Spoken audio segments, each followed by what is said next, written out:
Marcelo Xavier. Marcelo, quem está procurando emprego nesse momento, depois de tudo o que aconteceu, o que pode esperar? O que deve estar aí, na verdade, em foco para que essa contratação seja feita? Bom, essa é uma pergunta excelente e a resposta certamente não é tão simples, né, Patrícia? Porque parece que a cada dia a gente procura entender um tanto mais, ou a cada dia a gente percebe que não entendia tanto do contexto, inclusive econômico, quanto achava que entendia. Porque as coisas estão mudando, né? Quando nós pensamos numa estabilização, vem uma notícia da Europa, algumas notícias da Europa falando da volta da pandemia. Sim. Quando você percebe assim um aquecimento da economia, um tanto mais animador, você percebe outras notícias falando da dificuldade. Não da dificuldade desse momento, mas estimando o que vai ser 2021.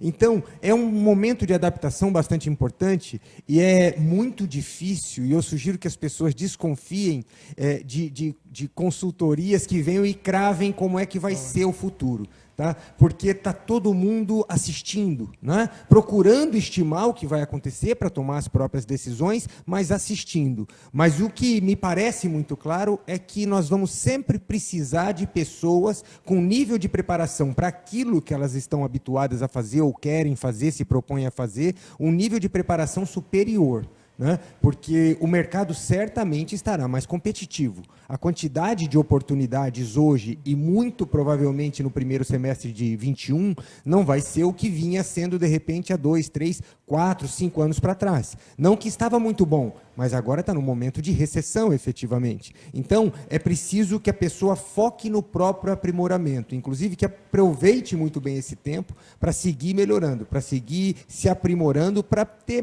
mais competitividade, para conseguir as suas oportunidades. Então, na verdade, até o momento que a gente tem que tomar muita consciência que generalizar muitas vezes, em como tudo na vida, realmente não é o caminho certo, porque tiveram realmente setores que prosperaram na pandemia. Sim. Teve muita gente também que ganhou dinheiro na pandemia. Não foi só um caos. É claro que a maioria pode dizer que se desestruturou, sim, mas teve gente, tiveram algumas oportunidades sim também, né, Marcelo? Mas olha que interessante, né, Patrícia? Porque da mesma maneira que existiram muitos segmentos afetados negativamente, outros, como você disse, foram afetados positivamente.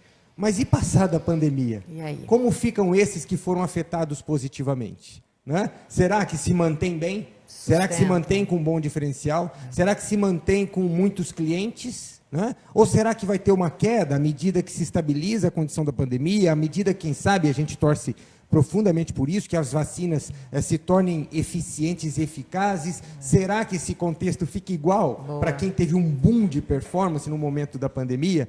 Então, por isso que eu falo do momento de incerteza. Então, é muito pontual. Então, você percebe alguns setores que cresceram muito, né? Quando você fala de higiene, quando você fala de limpeza, o setor imobiliário, o supermercado, muito, não é isso? O setor imobiliário. Então, muito. Setores que cresceram muitíssimo. Mas, eletrodoméstico. Exatamente, as pessoas fazendo comida em casa, né? Insumos para fazer comida na própria casa. Então foram setores que cresceram muitíssimo. E passada a pandemia, como vai ser? Passada a pandemia, aqueles que sofreram muito, será que se recuperam? E se recuperam, sim, se recuperam, mas em que velocidade? Então, essas dúvidas todas vão, muitas vezes, trazer mais oportunidades à frente, como já vimos algumas, e trazer algumas ameaças. Mas a ameaça não significa que a vida vai ser um horror, não. Às vezes, naquela situação de ameaça, é que a gente tem um clique para buscar uma oportunidade específica dentro daquele contexto e melhorar, né? E muitas vezes buscar outras áreas de atuação, né? Profissional. Da mesma maneira também, Patrícia, eu sei que isso é muito caro para você, também aproveitar um pouco mais esses momentos de introspecção para se desenvolver como ser humano, né? Porque antes da pandemia parecia que a gente vivia numa loucura, e não parecia, vivia mesmo numa loucura, e parecia que aquela loucura era o que tinha que ser, era o que a vida era efetivamente, né? Então tudo muito corrido, ninguém com tempo para nada, a saúde mental sendo consumida, né? E a saúde física por consequência. De repente esse momento botou um pouco a bola no chão para a gente entender o quanto pode associar de maneira saudável vida profissional com vida pessoal, familiar, social, né? Consumo em excesso. Então, tem uma série de adaptações que a gente também pode refletir, porque isso parece que não, quando você fala de vida pessoal, Marcelo, você está falando sobre vida profissional, é evidente que sim. Que se você se ajusta no seu padrão de consumo, por exemplo, certamente você não vai depender de ganhar tanto dinheiro para pagar aquele consumo todo. Então você pode, quem sabe, escolher com muito mais qualidade as atividades profissionais, ter mais paciência, se preparar um tanto melhor, procurar oportunidades mais específicas por conta de ter uma vida social, pessoal, familiar, que se ajuste bem, né? Uma vida pessoal adequada. Marcelo, nesse contexto você me fez lembrar que eu tenho ouvido muito a palavra híbrido.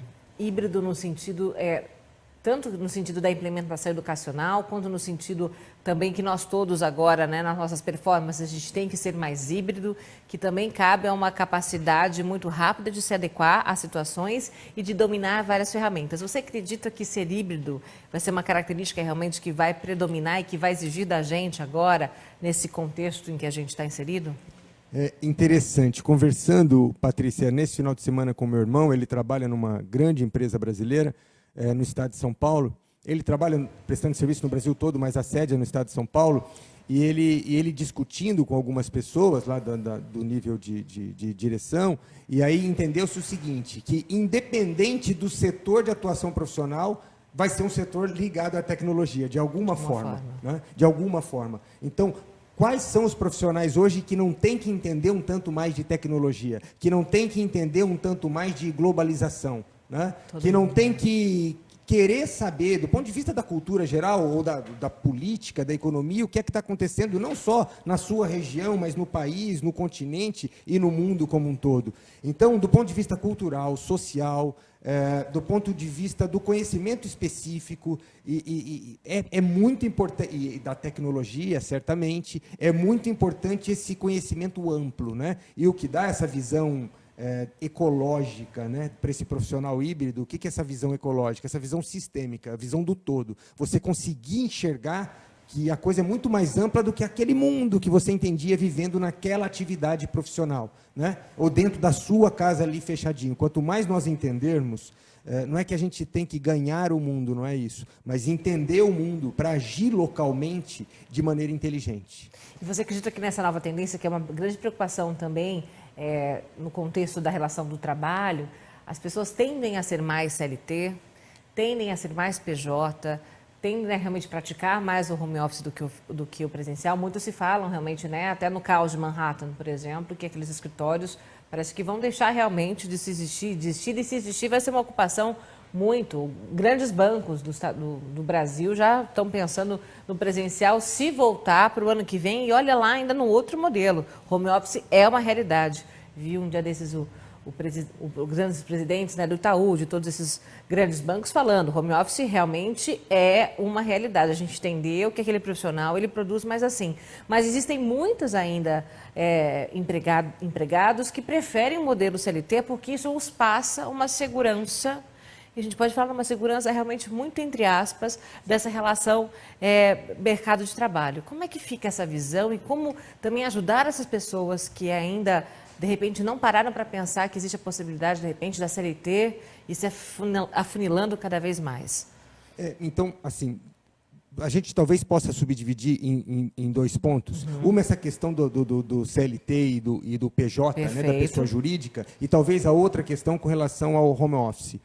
Com relação a ser CLT e a ser PJ, pessoa jurídica, realmente é isso que você colocou, e você colocou entre aspas, e eu normalmente coloco também, que essa questão da segurança, né, que se acredita que existe no CLT, por conta das dificuldades, que eram maiores, hoje nem tanto, para se demitir o indivíduo e tal. Então, quer dizer, nós, dentro da pandemia, a gente já percebe que não existe a segurança pela segurança, né? Então, a insegurança reina, né? A falta de estabilidade parece ser o padrão.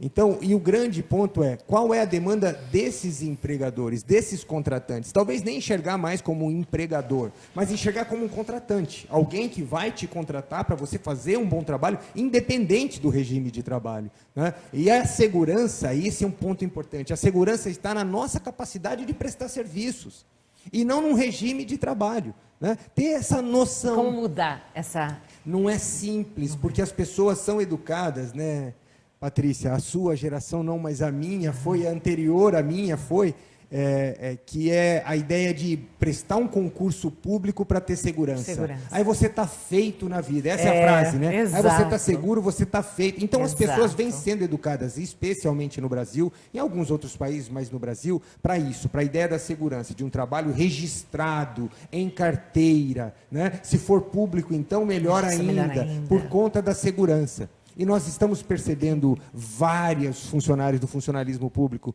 não recebendo salários por conta dos estados sem condições. A estabilidade está onde? A estabilidade está na nossa condição de prestar serviço. É buscar esse aprimoramento para ter um lugar cada vez melhor, né? Em qualquer que seja o segmento, mas não ficar preso à ideia de uma possível segurança com o cargo de CLT. E com relação ao home office, um destaque antes, o home office era visto como um prêmio. Se você trabalhar direitinho durante o mês, você vai poder ficar um dia por semana, um dia, 2 dias por mês em casa. E, na verdade, a gente percebe hoje que esse prêmio é compartilhado. As empresas ganham muito com o home office. Ganham por quê? Porque economizam no dia a dia, isso também. Mas o que se percebeu em muitas empresas, e eu falo pelos meus clientes também, um nível de eficiência igual ou superior com as pessoas em casa.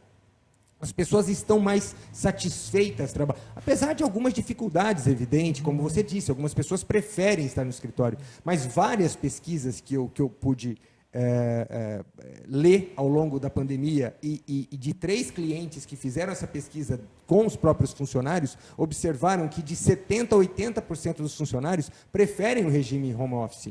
E da minha vivência dentro dos meus clientes e com os meus alunos nos cursos de MBA, a eficiência aumentou. Não é gente que quer ficar em casa descansando com uma vida mais tranquila. Não, eles estão trabalhando mais, estão mais eficientes, produzindo mais produtivos. Então, o home office me parece um caminho muito inteligente, independente da condição de saúde pública, independente da pandemia. E eu estimo que certamente vai ser uma realidade muito clara para os próximos anos e décadas. Só para compartilhar com vocês.